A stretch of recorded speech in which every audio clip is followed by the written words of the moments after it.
Welcome to Crossroad Connection. We're speaking out for those left unheard. My name is David Schuring. I'm the president of Crossroad Bible Institute and the host of your program.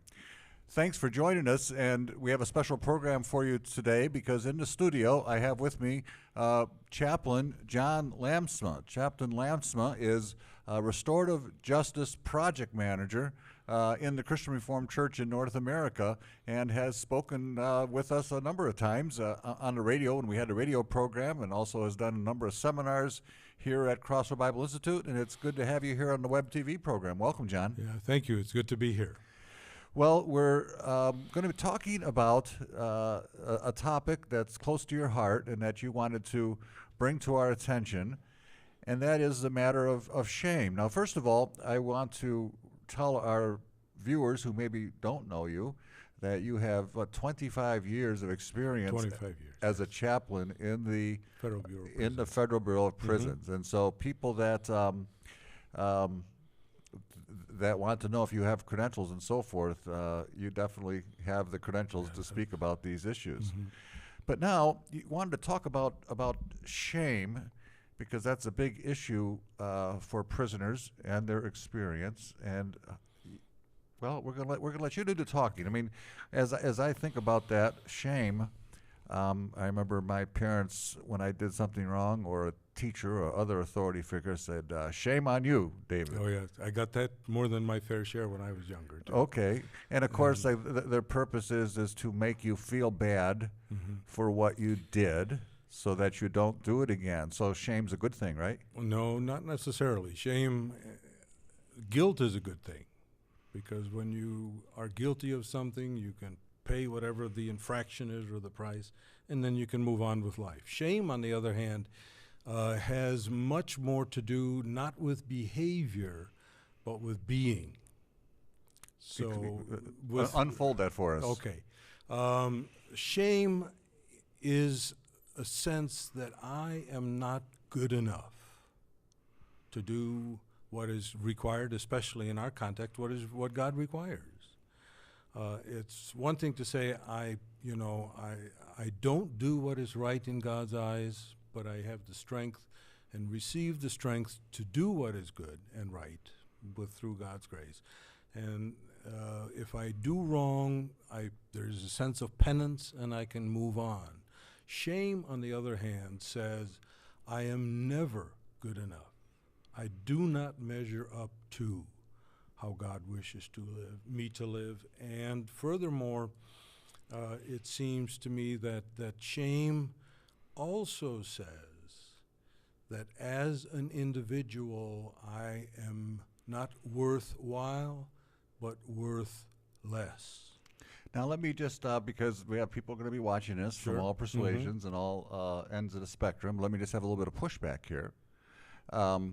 When I say I'm ashamed at what I've done,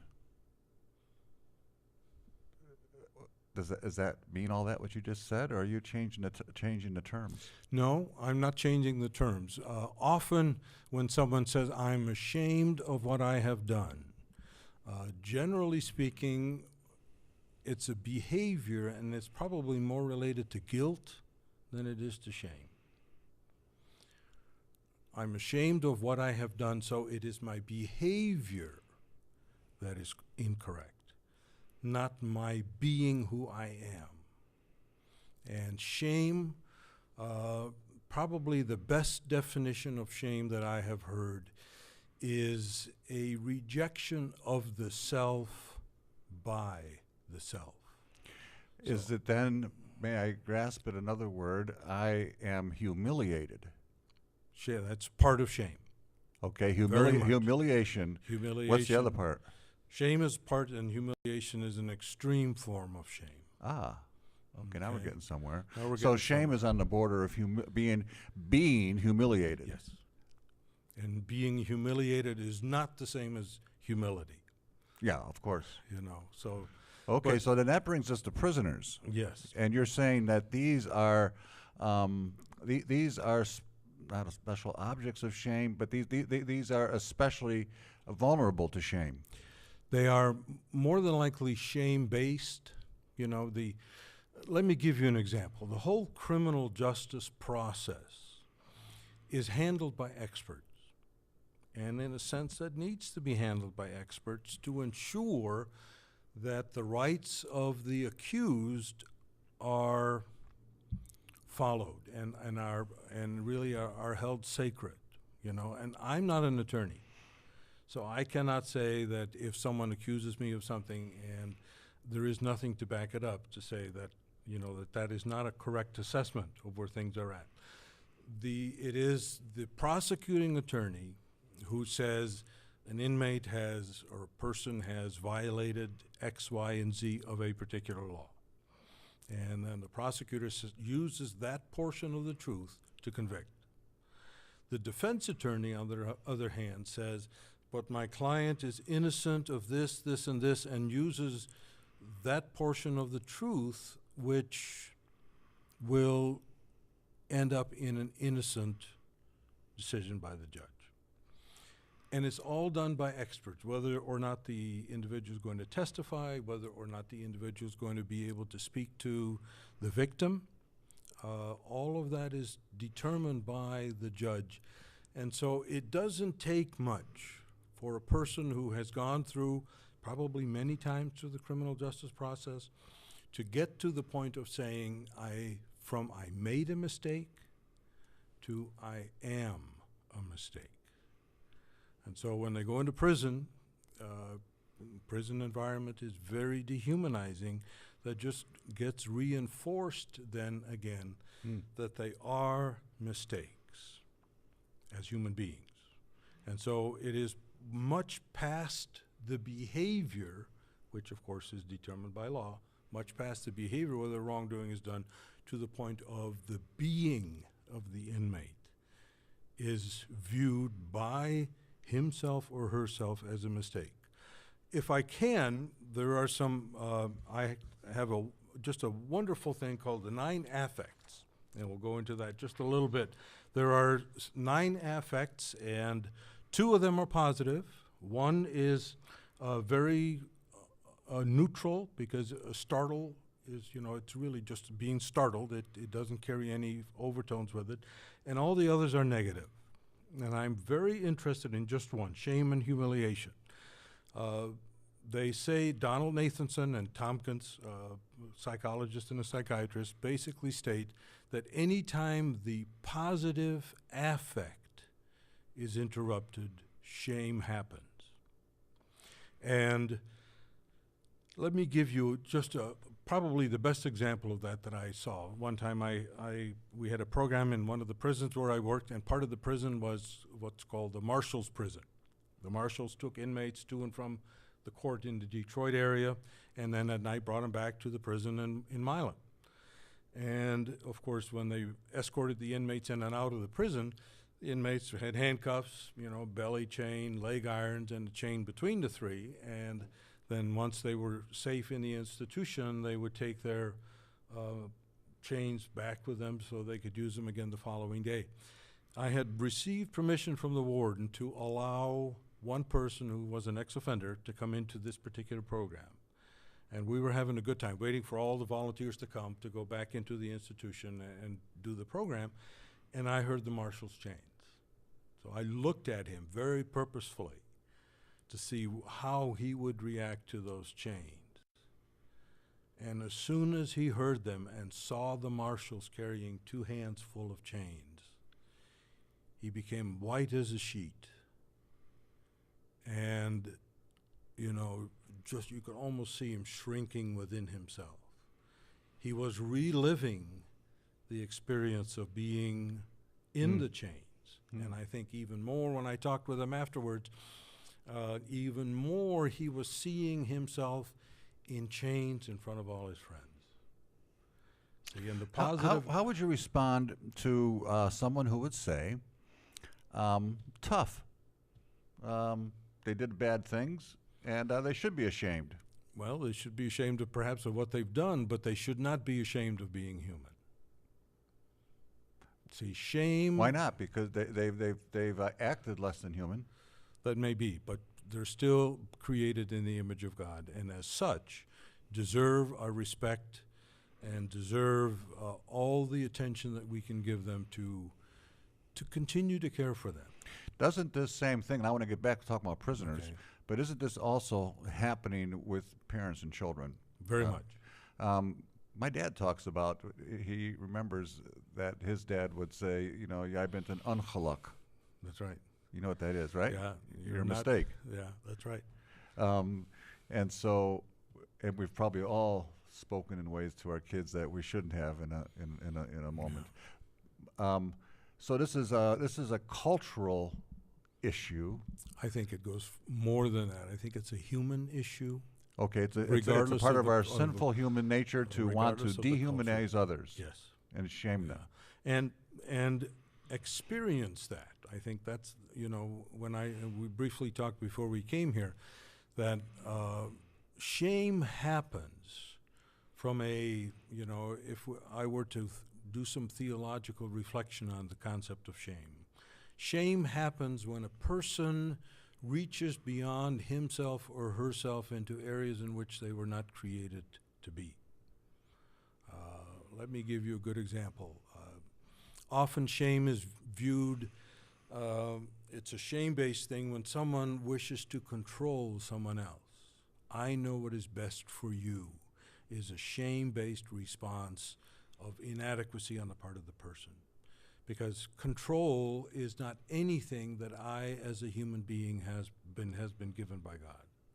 Over another person. Over another person. Or over And myself. that's but shame, yeah, even self-shame, but shame, you're trying to put that person down. Yes. So Well, that but control in that sense? no, the issue is not whether I put that person down. The issue is I am determining for that person what's best for that person. Which, okay. It doesn't have to be putting them down. It could just simply, I decide what's best.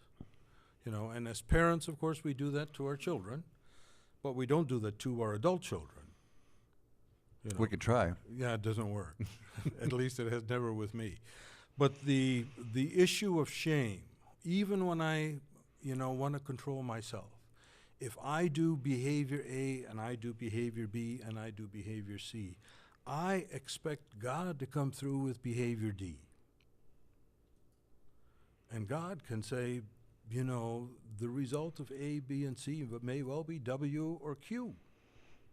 You know, that's beyond my control to say, if I do these things, I expect D. Then I'm really reaching out beyond the fact Got it. Yeah. that I'm a finite human being I have no control over my life.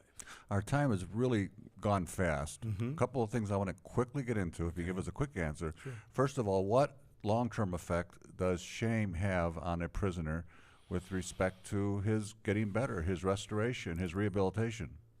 Unless a person deals with the issue of shame, the individual is going to continue to repeat the pattern. When he gets out, Yes. his crime behavior. Behavior will continue. Because So it's those who all- want to say, oh, it's good, they should have a good dose of shame because that way they won't do it again, it's just the opposite. It's just the opposite. They'll keep doing it. They'll keep doing it because they're acting out of a very unresolved, basic human need.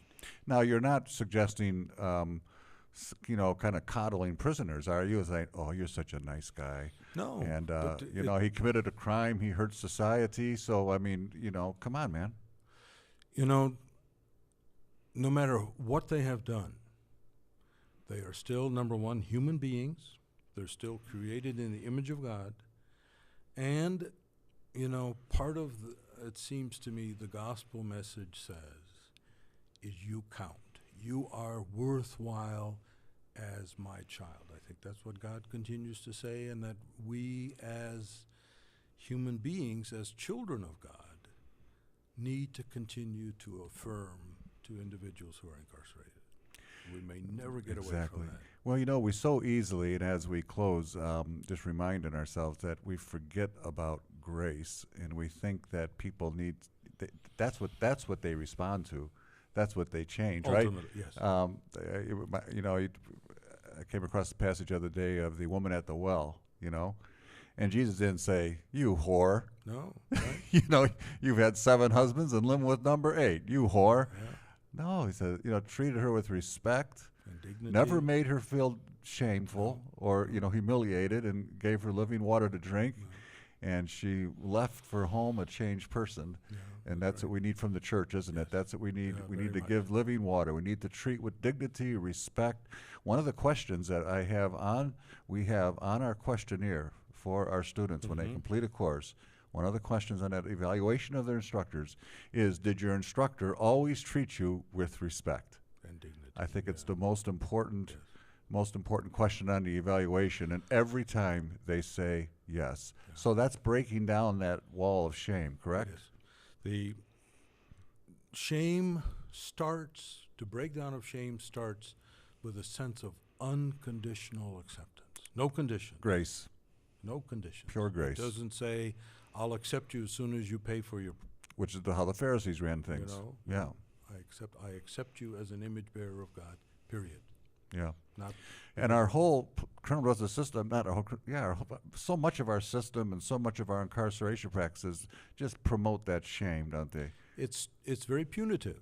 Yeah. And Retributive, And it seems to me that our politicians who write the laws, of course, reflect what John Q. Public would like the laws to be, don't have an inkling how horribly dehumanizing prison really is. Right. Thank you so much, John, for being with us today. It has been a treat. Always is a treat. Your vast knowledge and experience and wisdom is helpful to us all. Well, thank you. My name is David Schuringa. You've been watching Crossroad Connection with Chaplain John Lansma. And we hope that you've enjoyed the program as we've talked about a difficult issue. But if anyone can break the cycle of shame and bring about a great love for Jesus in people, it's the Church of Jesus Christ, to bring that unconditional message, an unconditional message of grace. And we're grateful for you who are instructors. You're doing that every day as you help people in prison. If you'd like to get involved, please email me, david@cbi.fm, or right on the screen there you can find an email address. We pray that you've enjoyed the program, and we hope that you'll be with us again right here next week.